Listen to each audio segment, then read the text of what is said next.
Haleluya, beri kemuliaan untuk Tuhan. Ya, puji Tuhan. Shalom Bapak Ibu. Shalom Bapak Ibu. Masih semangat? Sekali lagi beri kemuliaan untuk Tuhan. Haleluya. Bapak Ibu, sebelum kita akan puji menyembah Tuhan, kita akan berdoa. Ibu kembali.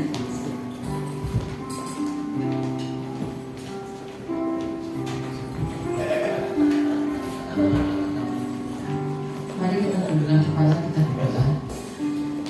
Allah Bapa kami yang berada di dalam kerajaan surga, kami mengucap syukur Tuhan untuk pagi hari ini. Kami boleh kembali datang di hadirat Yesus. Tuhan, sebelum kami mulai ibadah kami, persiapkan setiap hati kami, pikiran kami, seluruh hidup kami. Tuhan, melayakkan kami, Tuhan, kami boleh datang di bawah kaki-Mu, memuji dan menyembah Engkau.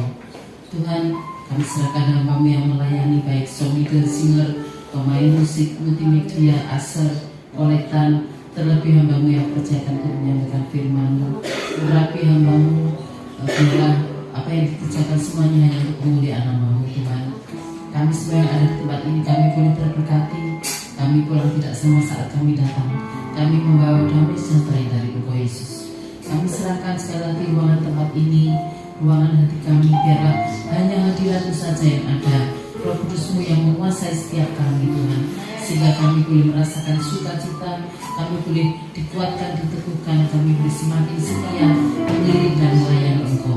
Terpuji nama-Mu Tuhan, kami serahkan saudara kami yang mungkin masih dalam perjalanan dan tidak sampai di tempat ini, biarlah boleh bersama-sama kami beribadah di bait Yesus. Terpuji nama-Mu Tuhan, kami siap beribadah pada pagi hari ini. Dalam nama Yesus yang siap, mari sama-sama kita katakan amin.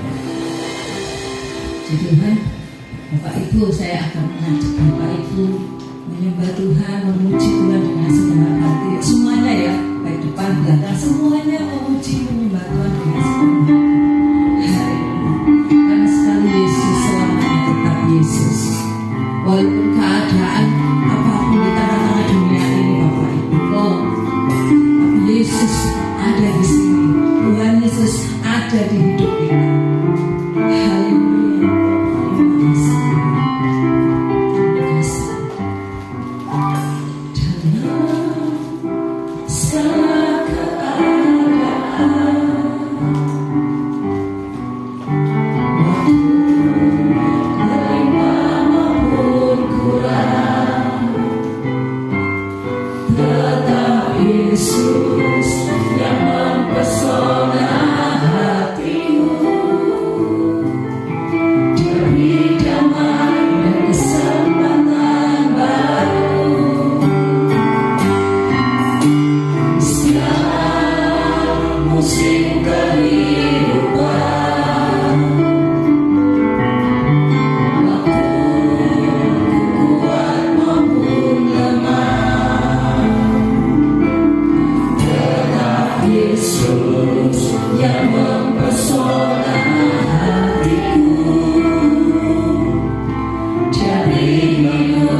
Oh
Kudus buat pagi hari ini Tuhan.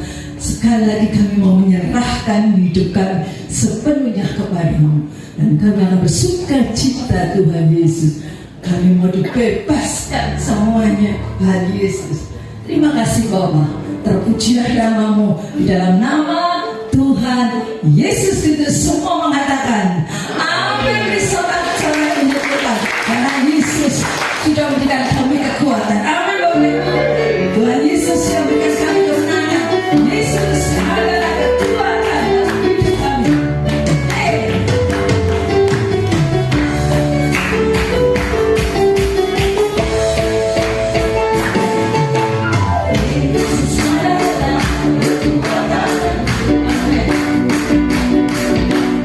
Karena Dialah kota Betlehemku.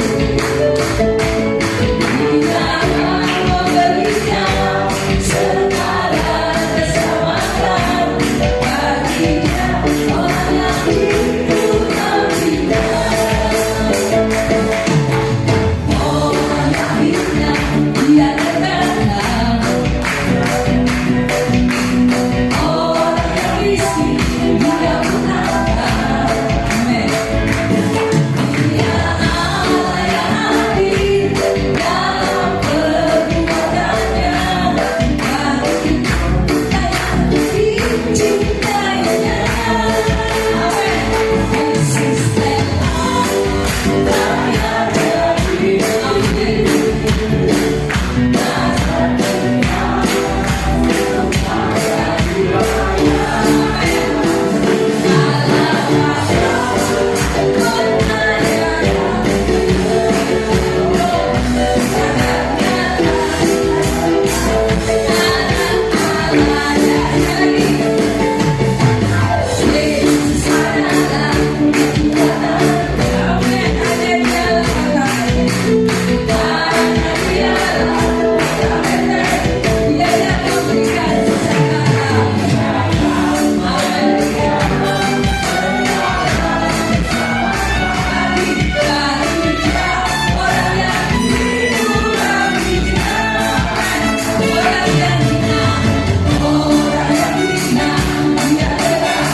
Ya, pujiannya ini di Mazmur 130, 3 Bapak. Oh, betapa indahnya.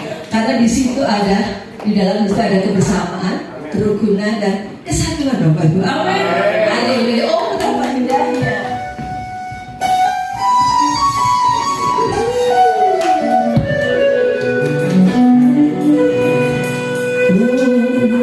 Betapa indahnya.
Masa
kiri lagi tangannya ayo di depan yuk. Kita maunya.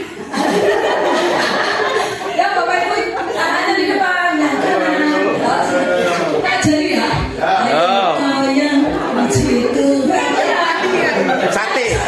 Sampai ya. Ayo. Ini pasti sate. Sekali lagi. Ayo kau yang puji Tuhan. Haleluya kita satukan Yesus lagi. Yesus paling sayang, itu pasti lagi enak.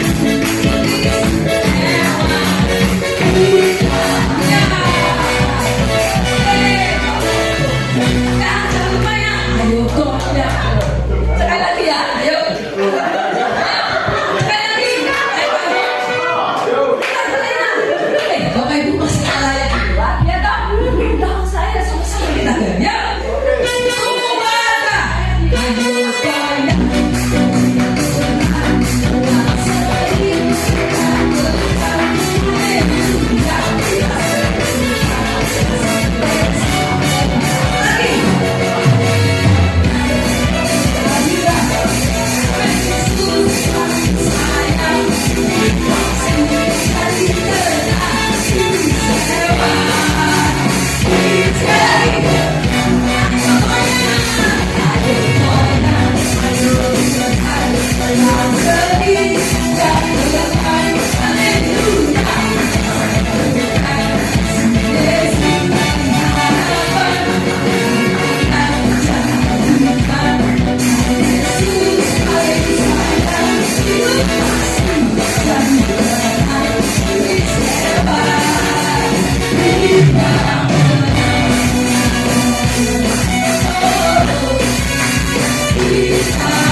Haleluya. Maaf ya Pak Ibu, ini lagunya baru tadi Pak Ibu tak pesan ya. Pernah share lagunya.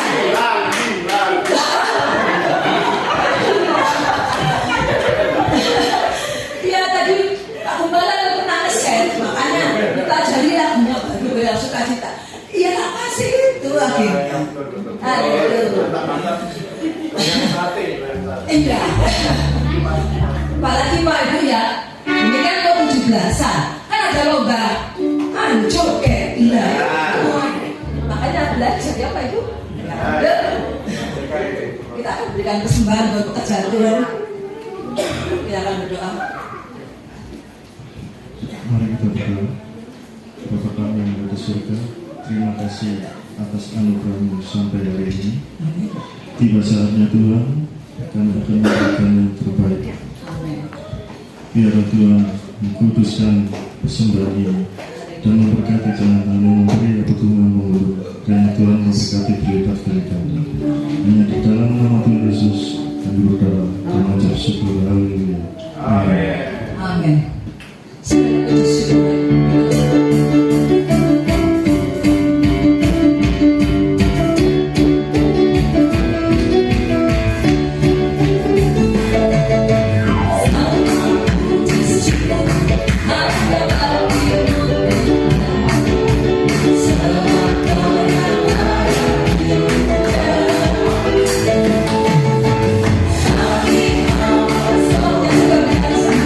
Sekali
Yesus, kami berkumpul di tempat ini bersama-sama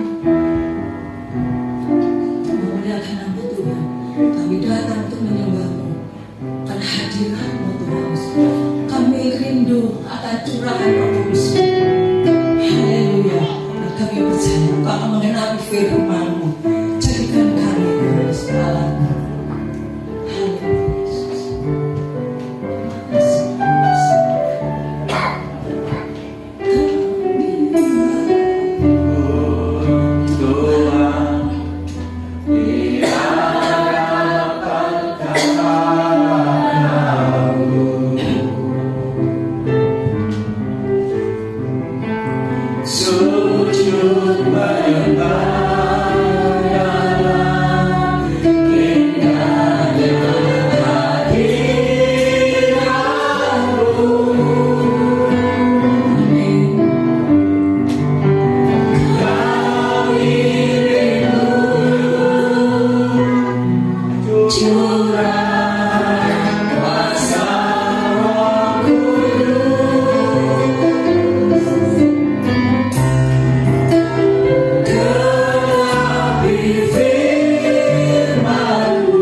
bersekutu, kami boleh beribadah, memuji, memuliakan nama Tuhan. Engkau boleh bertahta atas setiap pujian penyembahan kami. Kiranya Engkau boleh dipermuliakan melalui pujian kami. Sebentar kami mau duduk diam, kami boleh dengar kebenaran firman Tuhan. Kiranya Tuhan yang mengurapi hamba-Mu ini yang sangat terbatas, biar setiap kata, setiap kalimat Tuhan materaikan dalam mulut dan bibir hamba-Mu, dan setiap kata, setiap kalimat boleh memberkati setiap kami. Kami juga berdoa Tuhan, jadikan kami hamba-Mu yang setia, boleh taat, boleh menjadi pelaku-pelaku firman dalam setiap kehidupan kami hari lepas hari. Berfirmanlah Tuhan, karena kami siap mendengar. Hanya di dalam nama Tuhan Yesus kami berdoa dan mengucap syukur. Haleluya, amin.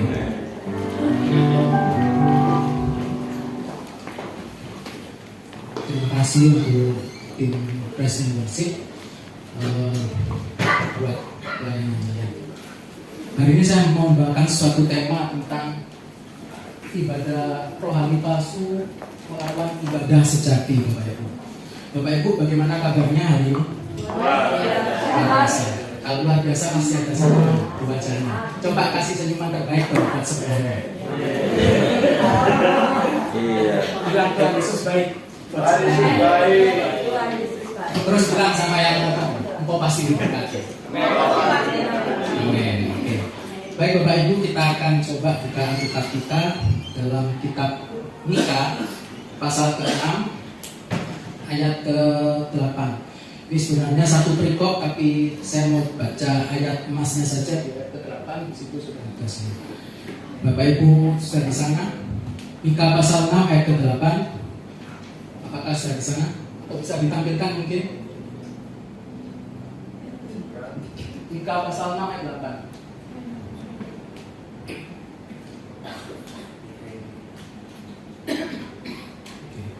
Kita akan baca bersama-sama Bapak Ibu untuk ayat ini dalam hitungan ketiga. 1, 2, 3. Hai manusia, telah diberitahukan kepadamu apa yang baik dan apakah yang dituntut Tuhan daripadamu, selain berlaku adil, mencintai kesetiaan, dan hidup dengan rendah hati di hadapan Allahmu. Amin. Bapak Ibu terkasih dalam Tuhan. Jadi pembahasan kali ini saya mau mengambil dari kitab Mika tadi. Jadi kita melihat dulu dari segi latar belakangnya ya, dari kitab Mika ini. Jadi Nabi Mika ini dia itu menyampaikan pesan ini kepada pemimpin-pemimpin agama pada saat itu. Bukan hanya pemimpin agamanya kok, tapi kepada seluruh jemaat yang ada pada saat itu atau umat Israel pada saat itu. Dan ini suatu teguran Bapak Ibu kepada mereka. Mereka ini kalau kita melihat, kita mau baca kisahnya Nabi Mika ini mulai dari yang konteks sebelumnya sampai yang sekarang. Kalau kita melihat, kita bisa melihat bahwa banyak sekali hal-hal yang tidak baik di dalam jemaat atau di dalam pelayanan pada saat itu. Kita melihat bahwa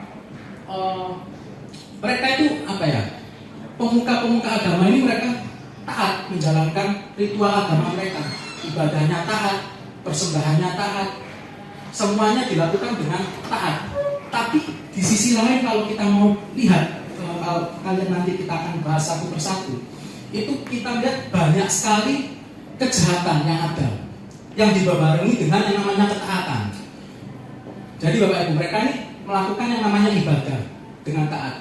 Tapi di sisi lain ada semacam hal di mana Tuhan ini ternyata nggak berkenan dengan ibadah yang mereka kerjakan. Karena kenapa? Karena ada beberapa hal seperti kalau saya mencatat itu ada yang namanya mereka itu hidup yang tidak benar, yaitu kekayaan dengan mendapatkan kekayaan dengan menindas yang lemah, keadilan diperjualbelikan, dan kasih persaudaraan yang hilang. Jadi banyak sekali hukum yang diperjualbelikan pada saat itu. Jadi hukum itu bisa terjadi pada saat itu. Tapi di sisi lain dia juga melakukan ibadah sama Tuhan. Gitu loh. Nah, saya mau mengajak kita untuk melihat di ayat yang ke-1 sampai ke-5 ini. Jadi dalam konteks ini Tuhan mengajak kita itu sebenarnya berdialog serius, Bapak Ibu. Berdialog serius itu maksudnya dari hati ke hati dengan kita. Nah, misalnya di ayat ke-1 sampai ke-5 saya akan bacakan untuk Bapak Ibu. Mika pasal 6 ayat ke-1 sampai ke-5. Baiklah, dengar firman yang diucapkan Tuhan. Bangkitlah, lancarkanlah pengaduan di depan gunung-gunung, dan biarlah bukit-bukit mendengar suaramu. Dengarlah hai gunung-gunung pengaduan Tuhan, dan pasanglah telinga hai dasar-dasar bumi, sebab Tuhan mempunyai pengaduan terhadap umatnya, dan ia berperkara dengan Israel. Ayat ketiga di situ dikatakan, umatku, apakah yang telah kulakukan kepadamu?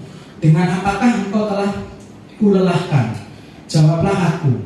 Ayat keempat di sini dikatakan, sebab aku telah menuntun engkau keluar dari tanah Mesir, dan telah membebaskan engkau dari rumah perbudakan, dan telah mengutus Musa dan Harun dan Miriam sebagai penganjurmu. Nah, ayat kelima di situ. Umatku, baiklah ingat apa yang dirancangkan oleh Balak raja Moab, dan apa yang dijawab kepadanya oleh Bileam bin Beor, dan apa yang telah terjadi dari Sitim sampai ke Gilgal, supaya engkau mengakui perbuatan-perbuatan keadilan dari Tuhan.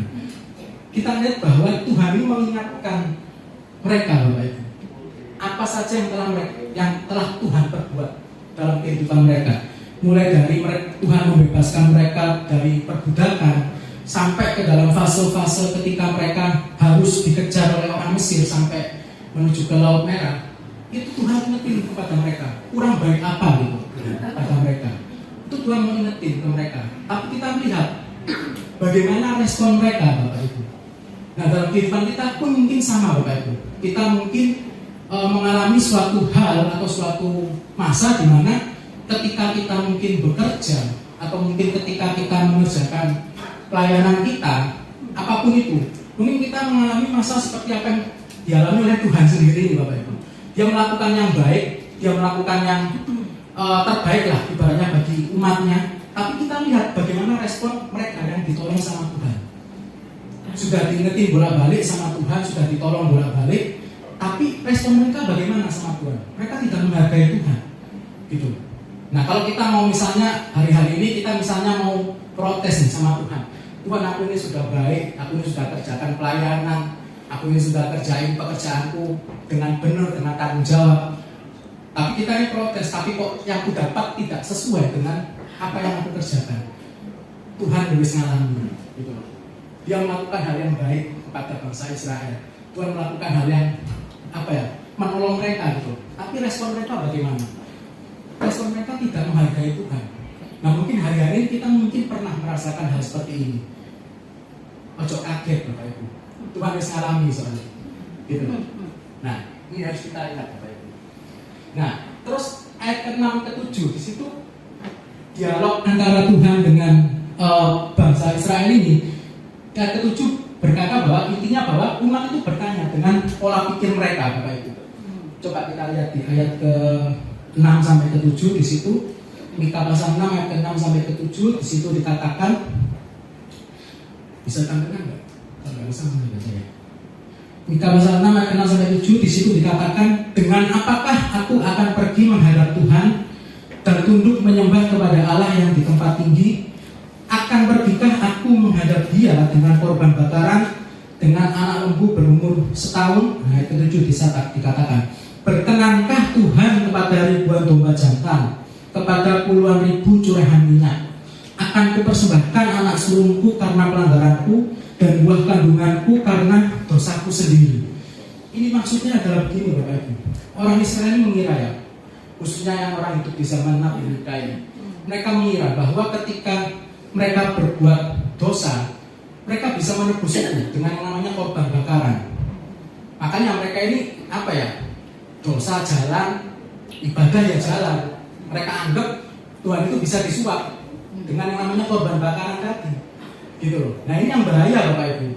Nah, kalau kita di zaman sekarang hidup kita seperti itu, Bapak Ibu. Ibaratnya ya kita kita melayani terus habis itu, tapi di luar kita masih hidup kita nggak benar, gitu loh. Ya, apa bedanya kita sama mereka, gitu loh. Mereka juga sama, cuma bedanya mereka mempersembahkan korban. Kalau kita mungkin membalas itu dengan mungkin kita pelayanan mungkin, atau kita mungkin mengerjakan suatu pelayanan di gereja atau dan lain-lain, tapi kita melihat kehidupan kita di luar apakah seperti apa. Nah, itu menjadi refleksi bagi kita, gitu. Nah, Bapak Ibu, saya ini punya teman dulu waktu di kampus waktu kuliah. dia itu asalnya dari luar pulau, suatu tempat luar pulau, dia itu punya kebiasaannya. Maksudnya itu kebiasaan lingkungan ya, lingkungan dari gerejanya dia. Itu dia punya kebiasaan, dan kebiasaan ini saya rasa kebiasaan yang tidak baik, Bapak Ibu. Karena kenapa? Kalau ini diajarkan kepada keturunan atau generasi-generasi berikutnya, itu sangat tidak baik. Karena kenapa, Bapak Ibu? Di sana itu kebiasaan itu mereka ini suka merokok, Bapak Ibu. So, rokok, minum, bukan hanya orang biasa masalahnya yang melakukan itu. Hamba-hamba Tuhannya juga melakukan itu semua, Bapak Ibu. Ini cerita sendiri teman saya. Makanya mereka beranggapan bahwa rokok itu nggak masalah gitu. Dan itu parahnya. Biasanya sebelum naik mimbar gini, rokokan dulu. Itu benar, Bapak Ibu. Memang saya nggak studi, hanya satu orang, tanya ke temannya juga sama. Ternyata ada seperti itu di sana. Nah, dalam hal seperti ini sebenarnya itu nggak main ses bagi saya itu, nggak masuk akal gitu loh. Masa dimana kita kita katakanlah kita di mimbar ini, tapi kita sebelum di mimbar itu di depannya itu rokokan gitu, minuman keras itu kan nggak masuk akal gitu. Nah ini yang menjadi peringatan juga dalam kehidupan kita. Ketika kita melayani Tuhan, tapi kehidupan kita di luar masih melakukan hal-hal yang tidak kudus atau melakukan hal-hal yang Tuhan itu tidak berkenan, gitu loh. Dan ini juga mencatat sendiri Alkitab, gitu loh.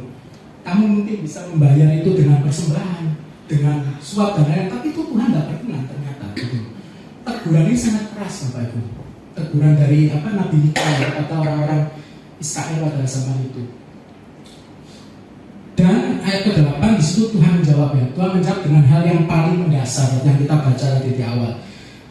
Hai manusia, telah diberitahukan kepadamu apa yang baik dan apakah yang dituntut Tuhan daripadamu. Yang dituntut Tuhan adalah yang pertama, selain berlaku adil, mencintai kesetiaan dan hidup dengan rendah hati di hadapan Allahmu. Saya akan mau bahas dari ayat ini, Bapak. Kita coba next ya. Poin yang pertama, langsung baca. Ibadah palsu, rajin ritual namun hati menjauh. Nah ini tadi yang sempat saya singgung. Ada anggapan bahwa semakin besar persembahan atau semakin rajin menjalankan ibadah, atau mungkin semakin rajin menjalankan pelayanan, kita semakin berkenan pada Tuhan. Benar enggak? Bisa ya, bisa enggak ya? Padahal Tuhan tidak butuh harta, tenaga, atau mungkin pengorbanan kita. Nah, jika hati kita tidak berubah, rohani palsu itu akan terlihat saat kita tampak saleh di rumah ibadah, namun di rumah, di tempat kerja atau dalam pergaulan sehari-hari kita tidak jujur, tidak adil. Gitu. Kita mungkin kalau kita sedang berkumpul misalnya di dalam persekutuan, di dalam suatu komunitas, dalam suatu gereja, mungkin kita nggak kelihatan aslinya kita gitu. Tapi ketika kita masuk ke dalam, mungkin di dalam lingkungan sekolah, mungkin di dalam lingkungan masyarakat, mungkin di dalam lingkungan keluarga, nah itu yang baru kita terlihat gitu. Nah kalau orang-orang sekarang apalagi pasangan muda ya,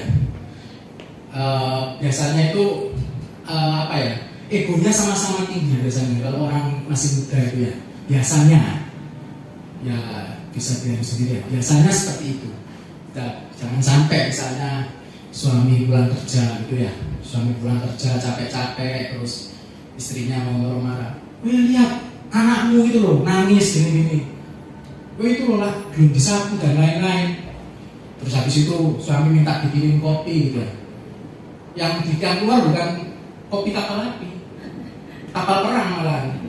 Karena apa? Sedikit aja sudah marah gitu. Nah ini yang menjadi refleksi juga dalam kehidupan kita. Yang kita bisa ibaratnya ya, mungkin di luar kita bisa melakukan hal yang baik, kita melihat bahwa diri kita ini benar, tapi yang sebenarnya itu justru akan tampak ketika kita berada di luar gereja, di lingkungan pekerjaan, di lingkungan keluarga, itu sangat tampak Bapak Ibu. Jadi kita nggak bisa menilai bahwa orang itu benar-benar ibadahnya sejati atau enggak ketika dia berada di gereja, Bapak Ibu. Yang bisa kita amati adalah ketika kita melihat dia dalam kehidupan dia di luar, ketika dia di pekerjaannya, ketika dia di dalam keluarga, itu bagaimana dia. Makanya saya kan pernah bilang Bapak Ibu, tulisan selamat beribadah itu nggak cocok ditaruh di dalam. Iya enggak? Cocoknya ditaruh di pintu luar itu. Karena apa, ibadah sejati kita itu kelihatan ketika kita ada di luar Bapak Ibu. Ketika kita bertemu dengan orang, ketika kita bertemu dengan sesama kita, itu baru kelihatan ibadah kita yang sejati. Kalau kalian ke Bapak Ibu mau cek ya Bapak Ibu, masa ada orang misu-misu di gereja gitu. Saya kok ini dimisuin, masa ada di dalam gereja? Nggak ada.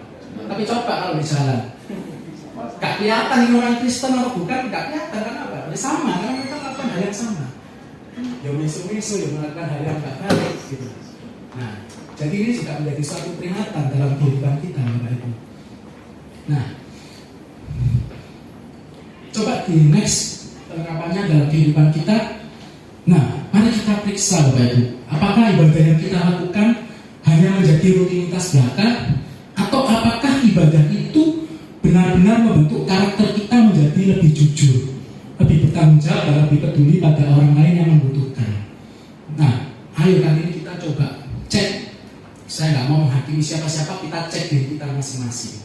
Apakah ibadah kita ini sudah berkenan sama Tuhan, atau malah ibadah kita malah menjadikan orang ini malah tersandung Bapak Ibu, atau malah menjadikan orang ini jatuh dalam dosa, bahkan diri kita sendiri mungkin gitu. Nah, ini yang menjadi apa ya, kita refleksikan dalam diri kita sendiri, ibadah kita ini sudah benar belum sama Tuhan.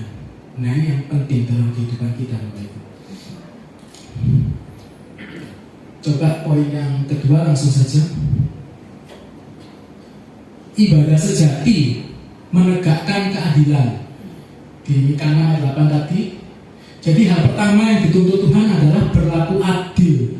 Bukan sekedar tidak berbuat salah, melainkan berani menegakkan yang namanya kebenaran, tidak merugikan siapapun, dan menjaga hak orang lain. Nah, ini yang penting Bapak Ibu, menegakkan yang namanya keadilan. Ini yang diajar dari tuntutan dari Tuhan tadi kepada umat Israel. Karena apa? Pada saat itu banyak sekali hukum yang dijungkir balikkan Bapak Ibu. Mereka yang sebenarnya mereka tahu hukum, tapi mereka apa ya, kayak meremehkan itu gitu loh. Yang seharusnya itu hukum harus ditegakkan, tapi malah dijungkir balikkan. Berkaca sebelum kisah dalam Nabi Mika ini, berkaca di 100 tahun sebelumnya, kalau saya sedikit itu 100 tahun sebelumnya, saya pernah share tentang Nabot. Nabot itu rakyat biasa, punya kebun anggur. Dia dirampas haknya, kebun anggurnya, sama seorang raja, Raja Ahab. Raja tahu aturan, raja tahu yang namanya hukum Taurat, tapi dia menjungkir balikkan itu. Dan di zamannya Nabi Mika ini kejadian itu terulang lagi. Makanya diingetin sama Tuhan gitu loh.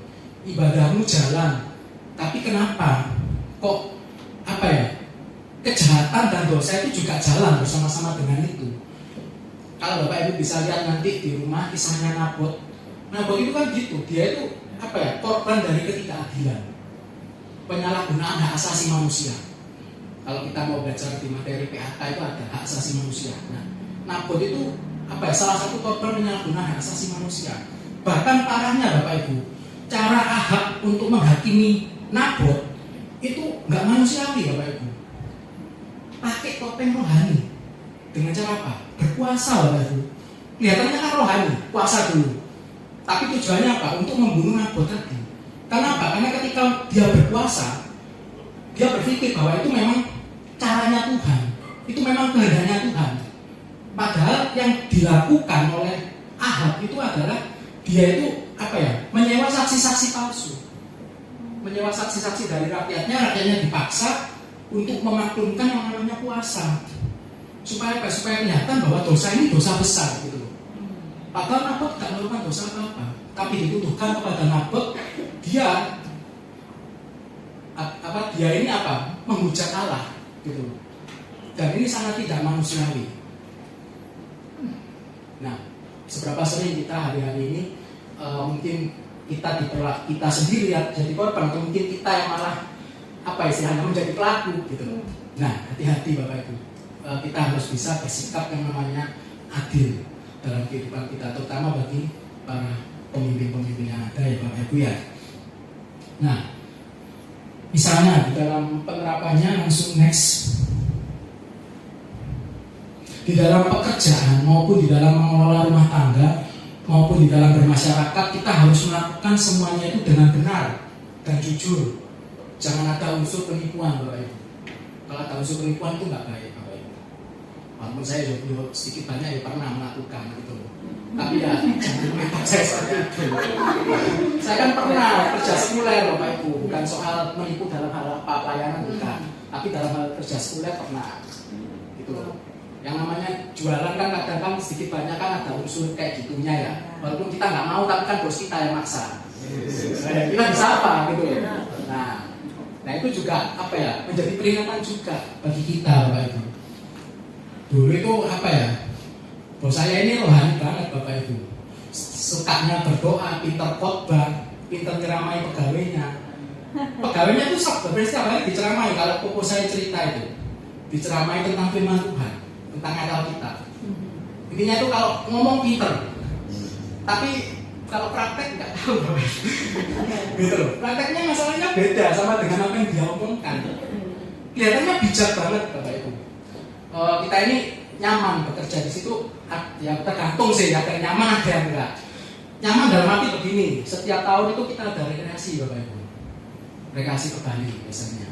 Dalam pekerjaan saya itu di besi dan balung itu. Rekreasi setiap tahun itu ke Bali.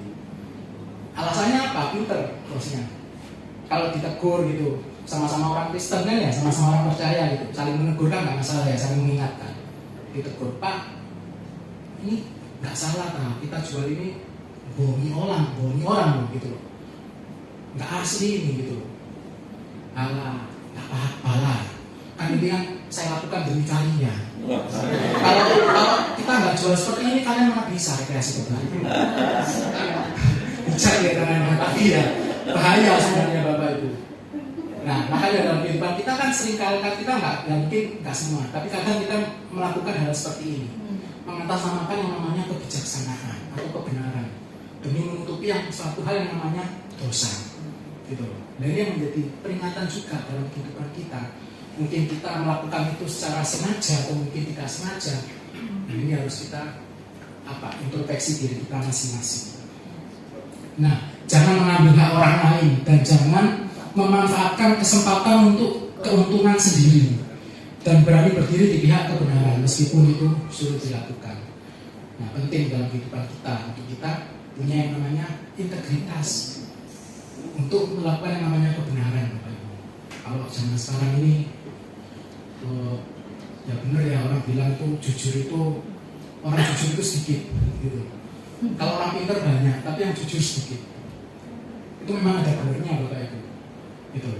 Nah makanya dalam kehidupan kita, yuk kita belajar jadi orang-orang yang punya karakter jujur dan juga punya karakter yang baik dalam kehidupan kita, supaya Tuhan itu disenangkan melalui kehidupan kita, melalui pelayanan kita. Nah itu poin yang kedua, penerapannya yang tadi sudah. Coba yang selanjutnya poin ketiga. Ibadah sejati hidup dalam kasih setia, Bapak Ibu. Nah, tadi di situ juga dicatat bahwa dalam bahasa aslinya di sini saya mau highlight tentang kasih setia itu hesed, Bapak Ibu. Itu bukan sekedar perasaan kasih atau kebaikan sesaat. Hesed adalah kasih yang berkomitmen setia pada janji dan tetap bertahan meskipun keadaan menjadi sulit atau orang lain tidak lagi berbuat baik kepada kita. Jadi ini adalah suatu hal yang harus dilakukan dengan konsisten. Hesed ini bukan berarti kita mengasihi orang ibaratnya karena orang itu mengasihi kita misalnya, dan ya sudah sebatas itu saja, tapi tidak. Hesed ini menekankan suatu kasih di mana itu memiliki suatu konsisten gitu. Jadi terus menerus, tidak bisa dilakukan hanya sesaat, harus dilakukan itu terus menerus, Bapak Ibu. Nah, jadi kita melihat bahwa Tuhan menghendaki kita bukan sekedar melakukan kasih itu karena terpaksa, melainkan menjadikan kasih setia itu sebagai gaya kehidupan kita, gitu. Memang tidak mudah ketika kita mempraktekkan ini, tapi kita boleh belajar, Bapak Ibu, untuk mempraktekkan yang namanya kasih setia itu dalam diri kita, gitu. Tuhan itu panjang sabar, Bapak Ibu. Kalau Tuhan nggak panjang sabar, mungkin ya kita ini sudah ngampus loh. Kita setiap hari aja bikin dosa loh Bapak Ibu. Kalau Tuhan nggak panjang sabar, ya kita disentil itu harus jadi apa kita gitu. Tanpa kita sadari kita ini apa ya? Kita diam aja ya kita ini ya. Kadang kita berpikir itu suatu hal yang tidak kudus Bapak Ibu. Tanpa kita sadari, entah itu berpikir tentang hal yang nggak baik apa, banyak hal tanpa kita sadari. Nah makanya kalau ada kepercayaan misalnya ya, yang mengajarkan tentang keselamatan misalnya, keselamatan itu harus didasarkan dengan yang namanya berbuat baik, yang harus didasarkan atas amal perbuatanmu, seberapa banyak amalmu, itu akan menjadi hal yang sangat konyol Bapak Ibu. Karena kenapa? Ya kita kalau mau hitung-hitungan ya, dosa kita sama perbuatan baik kita mau dihitung loh banyak mana. Kalau kita mau hitung benar-benar loh, kita mau adil menurut apa ya ukuran kita misalnya. Adil menurut ukuran kita kan berarti kan seimbang ya, sama gitu. Nah kalau kita Tuhan mau adili kita ya, menurut adil ukuran seperti itu, kita ini seharusnya masuk surga. Benar loh. Kalau mau adil dalam prinsip seperti itu, tapi adilnya apa ya? Dalam perspektifnya Alkitab itu beda Bapak Ibu. Adil di mana adil yang berkaca pada yang namanya melampaui dari titik keadilan itu, gitu loh. Artinya apa? Kenapa kok disebut kasih karunia? Kenapa kok kita sering sebut itu adalah kasih karunia Tuhan? Kenapa? Misalnya, kenapa kok kita sebutnya kasih karunia? Kenapa? Kalau kita bicara soal kasih karunia, itu kan bicara soal apa yang seharusnya itu kita tidak layak dapatkan, tapi kita dapatkan, gitu loh. Nah makanya keadilan Tuhan itu yang makanya kita sebut sebagai kasih karunia tadi. Makanya kita apa ya? Seharusnya kita itu enggak layak untuk dapatkan itu, tapi kita diberikan itu, gitu loh. Makanya apa ya? Kalau kita bicara soal keselamatan harus ditentukan seberapa banyak amal baik kita. Ya kita nggak ada sisa, surga kosong ya, neraka penuh, gitu loh. Makanya doa itu baik, gitu loh. Makanya melampaui kasih, melampaui keadilan tadi yang kita sebut, yaitu kasih karunia tadi. Gitu. Oke, penerapannya next. Nah ini misalnya di dalam kehidupan keluarga, walaupun belum menikah ya Bapak Ibu ya saya, tapi tetaplah setia pada janji pernikahan. Nah setia pada tugas dan amanah yang dipercayakan. Nah bagi Bapak Ibu setia pada janji pernikahan. Terus yang kedua setia pada tugas dan amanah yang dipercayakan. Ini bicara soal apa? Ya soal tugas kita dalam pekerjaan kita. Kalau anak sekolah apa? Ya setia kepada apa yang dipercayakan gurunya. Gurunya minta suruh ngerjakan A, ya dikerjakan A, gitu loh. Oh ya, gurunya minta dikerjakan A, saya kerjakan Z. Nah ini kan nggak cocok, gitu loh. Ya sama halnya dengan pekerjaan sama. Misalnya kalau bos kita nyuruh ngerjain A, ya kita kerjain A. Nggak mungkin nyuruh ngerjain A, ya kerjain C, D, dan lain-lain kan nggak mungkin Bapak Ibu. Nah itu bicara soal setia pada tugas dan amanah yang dipercayakan. Nah terus yang selanjutnya tetaplah mengasihi keluarga dan sesama meskipun mereka berbuat kesalahan kepada kita. Walaupun memang itu tidak mudah, tapi kita boleh belajar supaya kita boleh selalu tetap yang namanya mengasihi Bapak Ibu. Karena memang orang bilang ngomong tok gampang, prakteknya gitu. Memang prakteknya sulit, tapi kita belajar. Kita nggak mampu tanpa Tuhan. Makanya Tuhan yang memampukan kita untuk kita boleh mengasihi, gitu, untuk mengampuni. Nah, jadi itu adalah wujud ibadah yang sesungguhnya. Langsung di poin selanjutnya Bapak Ibu.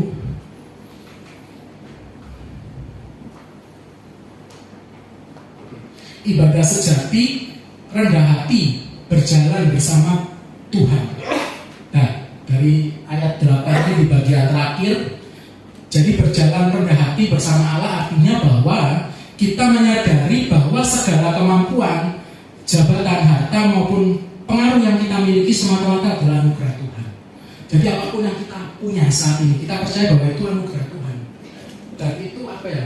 Bukan karena kuat dan gagah kita Bapak Ibu. Kita bisa mendapat suatu hal, promosi, mungkin jabatan dan lain-lain. Kita harus mengakui itu semua karena Tuhan. Jangan kayak ini ya, siapa? Malaikat yang jatuh dalam dosa itu gitu loh. Mereka dikasih kemuliaan, dikasih kehormatan, malah sentralnya ke dia, nggak ke Tuhan. Gitu. Nah, kita mau belajar hari ini. Jangan merasa diri kita ini apa ya? Intinya itu janganlah kita sombong. Kita harus berusaha untuk yang namanya rendah hati. Istilahnya apa ya sekarang ini ya? Dipuji jangan terbang. Dipuji jangan terbang, dihina jangan apa? Melempem. Ya intinya itulah. Intinya kalau kita dipuji orang ya sudah puji Tuhan. Tapi kalau kita misalnya ada yang mungkin menghina kita atau mungkin kita diremehkan, ya sudah.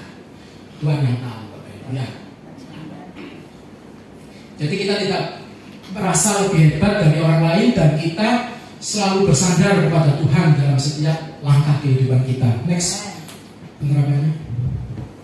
Jangan pernah merasa mampu menjalani hidup ini tanpa Tuhan. Nah ini penting Bapak Ibu. Kadang kita ini merasa diri kita ini apa ya, super power gitu ya. Merasa kita bisa mengerjakan segala sesuatunya sendiri. Padahal kita harus ingat kita ini bukan apa-apa gitu, Bapak Ibu. Kita ini asalnya dari debu dan tanah Bapak Ibu gitu.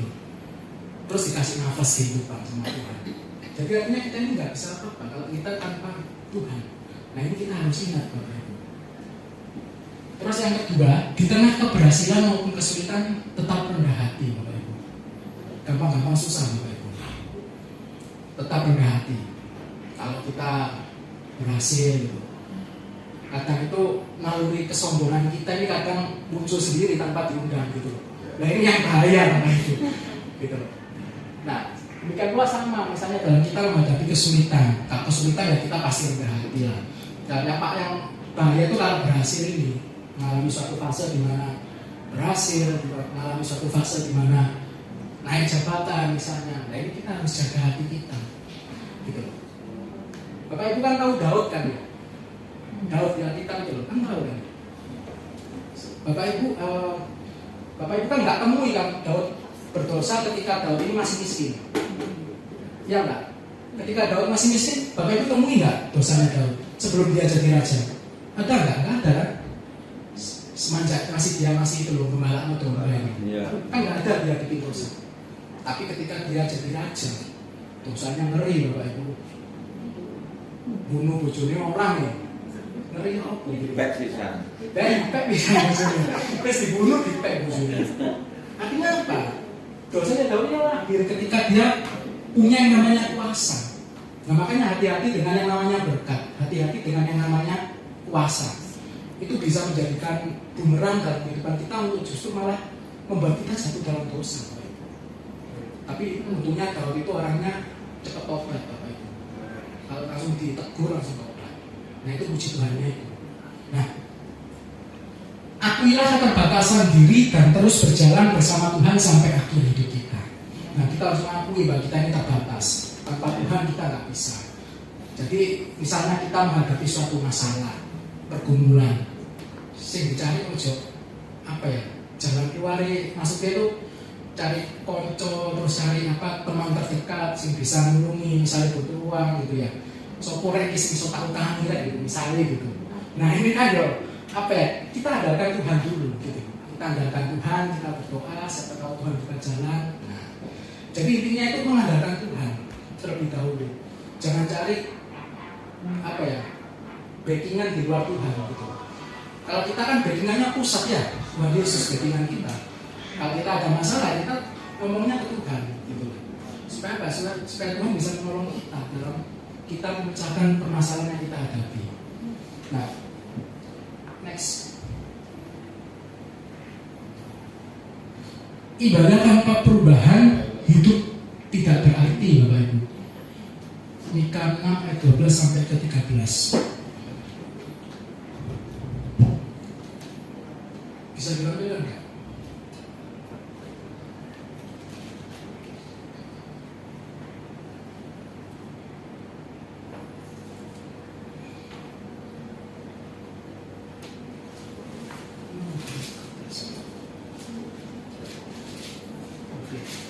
Mika 6 ayat 12 sampai ke 13. Orang-orang kaya di kota itu melakukan banyak kekerasan. Penduduknya berkata dusta dan lidah dalam mulut mereka adalah penipu. Next. Maka aku pun mulai memukul engkau, menganduskan engkau oleh karena dosamu. Amin. Nah, jadi kalau kita bicara soal ibadah tanpa perubahan itu hidup kita nggak berarti, Bapak Ibu. Seperti halnya orang-orang ini, Bapak Ibu. Orang-orang yang ditegur sama Nabi Mika ini. Mereka melakukan ibadah, mereka melakukan ritual, tapi keseharian mereka nggak bisa kita lihat, bisa kita baca lagi. Bobrok, banyak boroknya gitu. Hukum dijungkir balikan, dosa terus jalan, menindas orang yang lemah. Nah ini yang paling bahaya. Jadi Tuhan tidak menolak ibadah kita, tetapi Dia menolak. Nah ini, jika ibadah itu tidak mengubah watak dan perilaku kita, gitu loh. Tuhan itu senang kita ibadah sama Dia itu senang. Tapi yang Tuhan tidak suka itu ketika ibadah kita ini cuma sebagai formalitas tok, datang memenuhi bangku gereja tok gitu, kasarannya gitu. Nah itu yang Tuhan nggak berkenan gitu. Makanya kalau saya pernah singgung itu di Perjanjian Baru itu ada orang namanya Eutikus itu ya dulu. Itu ibadah tapi dia cuma datang tok, ibadah itu, duduk diam di hadirat Tuhan, tidur gitu. Sampai jatuh dari jendela. Boleh sekarang ini enak ibadah ya. Gak mau sekat-sekatnya tertutup semua gitu. Nah Eutikus duduknya di jendela ngantuk cekluk gitu, mau jatuh dari lantai atas. Nah ini kan yang Tuhan nggak mau, Bapak Ibu. Artinya bahwa apa? Ibadah kita jangan sebagai ibadah yang cuma datang absen gitu. Tuhan aku kok absen gitu. Ya jangan, Bapak Ibu. Kita mau ibadah kita ini yang fokus sama Tuhan. Kan sekarang ini kan banyak ya, maksudnya ini ibadah tapi hatinya kemana-mana, pikirannya kemana-mana, Bapak Ibu. Ya nggak usah jauh-jauh lah. Murid saya pun ya sama banyak kok. Ibadah nyari duduk belakang. Ternyata di belakang apa? Welcome, Mobile Legends. Main game Bapak Ibu. Gak ibadah malah main game, nyari dudukan paling pojok gitu. Nah ini kan bahaya gitu. Dan juga sebenarnya apa ya? Peran orang tua juga penting Bapak Ibu. Karena kenapa? Dalam konteks ini sebenarnya orang tua mereka harusnya apa ya? Orang sekarang kan apa ya? Orang tua ini kayak takut Bapak Ibu. Takut memarahi anaknya, menegur anaknya. Anak kalau nggak ditegur Bapak Ibu, mungkin Bapak Ibu. Parahnya itu gitu Bapak Ibu. Masalahnya gini, misalnya guru ya, kita ini tegur misalnya. Pak guru ini apa sih orang tua aku nggak apa-apa. Jawab itu ya Allah. Nah repot kan dia. Pak guru ini ngapain orang tua aku mengizinkan, orang tua aku nggak apa-apa gitu. Apa gini lo nggak apa-apa, ini bahaya Bapak Ibu. Nah ini yang menjadi PR bagi kita semua, ya bukan hanya bagi saya kok, tapi bagi Bapak Ibu juga, dan juga bagi teman-teman juga yang masih muda ya. Next, saudara. Penerapannya adalah yang pertama kita mau refleksikan ke diri kita. Apakah ibadah yang kita lakukan setiap hari benar-benar membuat kita menjadi pribadi yang lebih baik? Nah, ini harus kita koreksi dalam diri kita. Apakah ketika kita ibadah rajin gitu ya?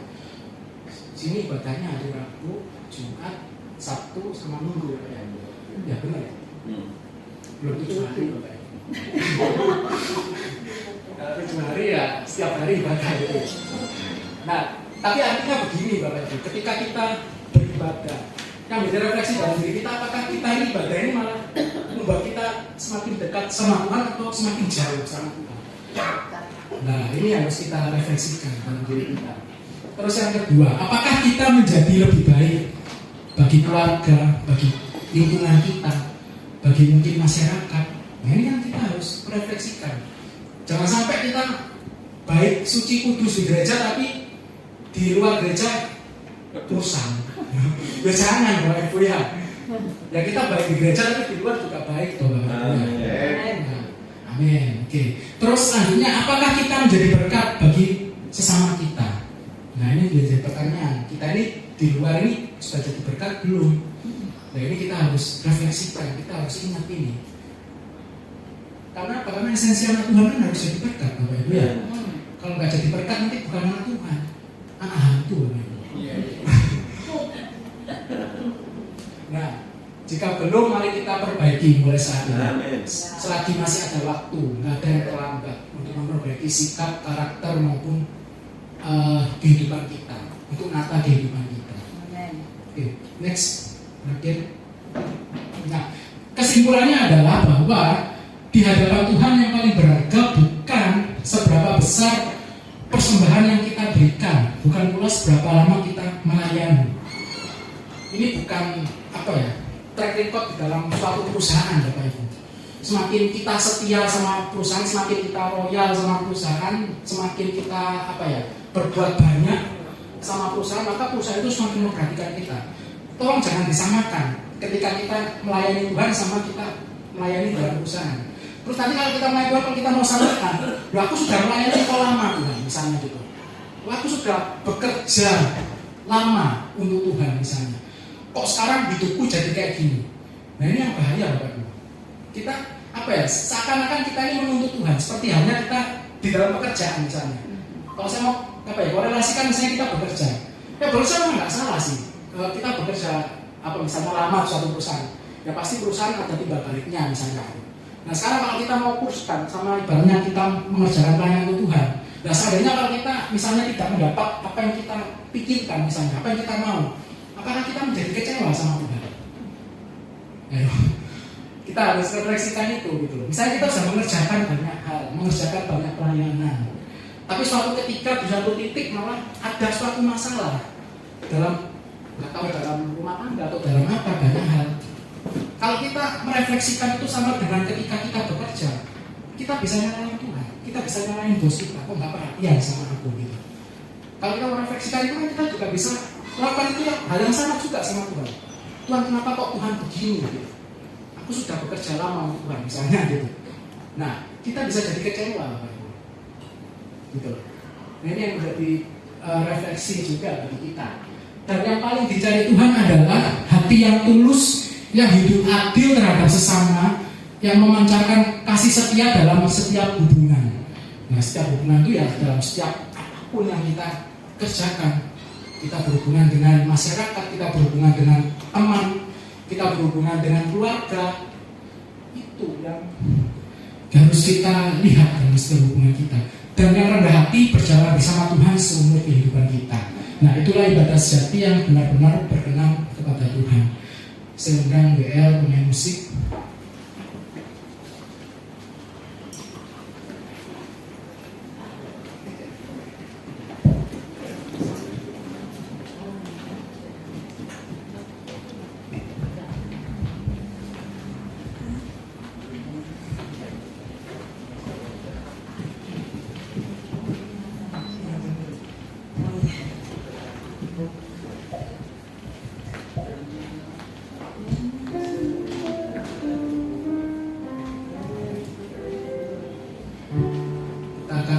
Satu pujian itu menyenangkanmu.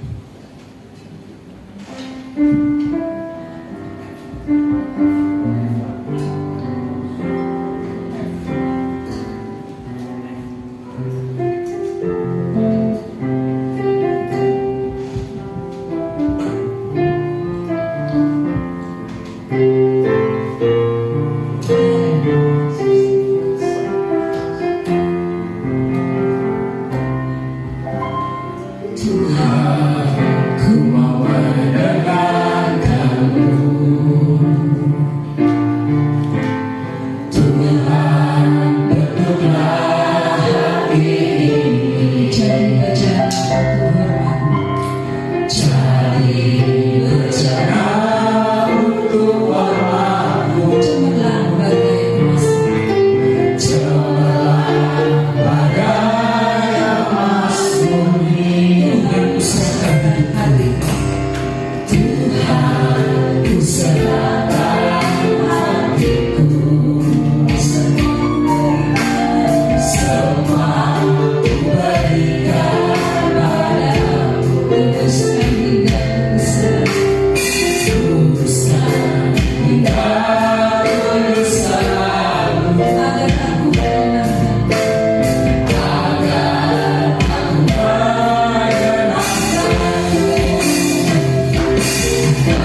Ya, saya ambil poinnya semuanya Bapak Ibu ya. Ibadah sejati bukan hanya tentang seberapa sering kita datang pada Tuhan, tetapi bagaimana kita hidup setelah datang kepada Tuhan. Berlaku adil. Ini Tuhan menghendaki kita ya Bapak Ibu.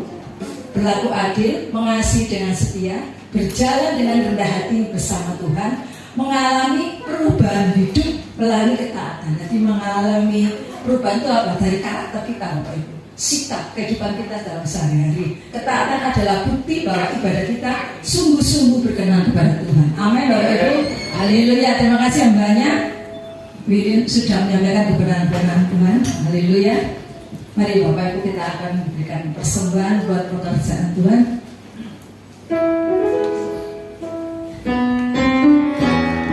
Sebelum kita memberikan persembahan, doa dulu. Doa dulu. Bapa kami yang berkata dalam surga, kami syukur Tuhan. Kami telah memuji menyembah Engkau, kami juga telah mendengarkan firman-Mu dari penyampaian hamba-Mu. Engkau berkati hamba-Mu yang telah melayani firman Tuhan, baik dalam aktivitas sehari-hari, pekerjaan juga keluarganya Tuhan Engkau berkati. Terima kasih Tuhan, sekarang kami mau memberikan persembahan yang kedua. Engkau berkati setiap tahun memberi, Kau jadikan kami saluran berkat lebih-lebih lagi Tuhan, supaya boleh menjadi berkat di gereja ini. Dalam nama Yesus kami berdoa. Haleluya. Amin. Sembari sejalan. Kasih Allah mengikuti saya.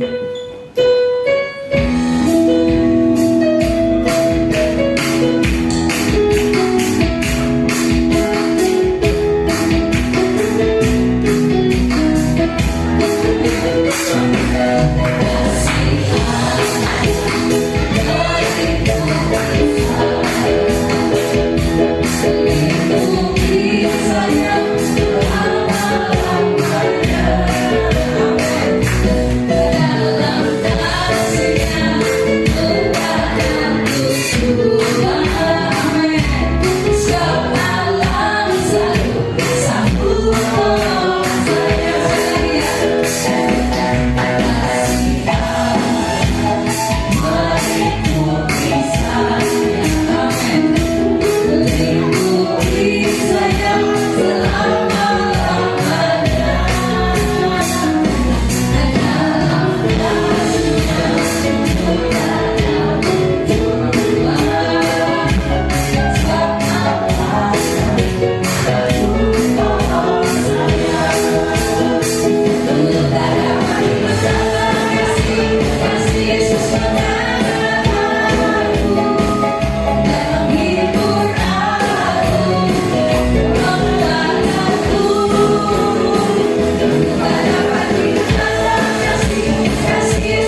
NTT yang mengalami musibah ya, gempa ya. Kita akan berdoa menyatukan hati. Bapa surgawi, Bapa di dalam nama Tuhan Yesus Kristus, pagi ini kami menyatukan hati berdoa Tuhan, keluarga kami yang ada di NTT Tuhan, yang mengalami musibah gempa, kami serahkan di tangan-Mu Tuhan.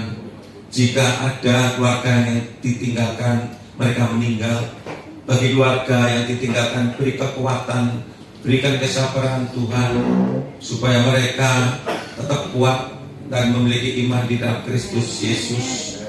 Mari Tuhan, biarlah mungkin ada prasarana sarana dan juga apapun yang mengalami kerusakan, Tuhan, biarlah pihak pemerintah bisa segera menanganinya, sehingga sana yang saat ini mengalami musibah itu boleh bangunan-bangunan infrastruktur apapun yang rusak di sana biar segera dibangun sesuai dengan baik Tuhan, sehingga proses ekonomi tetap berjalan dengan lancar kembali Tuhan. Kami serahkan di tangan-Mu, biarlah Tuhan sekali lagi beri kekuatan penghiburan bagi keluarga yang ditinggalkan Tuhan. Begitu pula kami mengucap syukur Engkau sudah memimpin ibadah kami dari awal sampai selesainya, semua berjalan baik, semua oleh karena Engkau. Dan tiba saatnya Engkau melihat setiap tangan kami terangkat sebelum kami akan tinggalkan tempat ini. Inilah bagian Tuhan untuk memberkati setiap kami pribadi demi pribadi, keluarga demi keluarga. Bapak Ibu Saudaraku yang terkasih, kini pulanglah. Allah turut bekerja di dalam Engkau untuk mendatangkan kebaikan bagi Engkau mengasihi Dia, bagi Engkau yang terpanggil sesuai rencana Allah. Allah-Mu akan memenuhi segala keperluan-Mu menurut kekayaan kemuliaan di dalam Yesus Kristus. Segala perkara dapat Kau tanggung di dalam Dia, memberi kekuatan kepadamu. Bahkan apa yang tidak pernah Kau lihat, dengar dan timbul di dalam hatimu, semuanya akan disediakan oleh Bapa di surga. Berkat kasih karunia dari Allah Bapa, cinta kasih Yesus Kristus, penghiburan penyertaan dari Roh Kudus menyertai kita hari ini bahkan sampai selama-lamanya. Di dalam nama Yesus yang sudah terima berkat, katakan amin. Selamat pagi, teman-teman.